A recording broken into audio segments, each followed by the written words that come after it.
बेईमान कसाई। एक गांव में एक आदमी फजल कसाई का काम करता था। उस गांव में वह अकेला ही यह काम करता था। इसी वजह से जब किसी को भी चिकन या मटन चाहिए था वो फजल की ही दुकान पर आता था।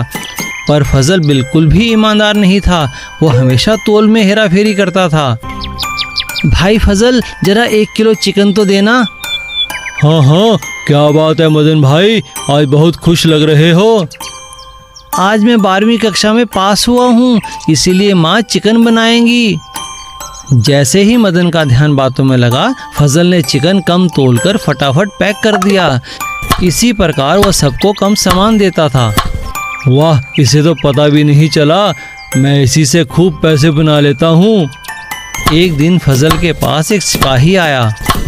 फजल, मंत्री ने कल सुबह 25 किलो मटन मंगवाया है, ये लो पैसे।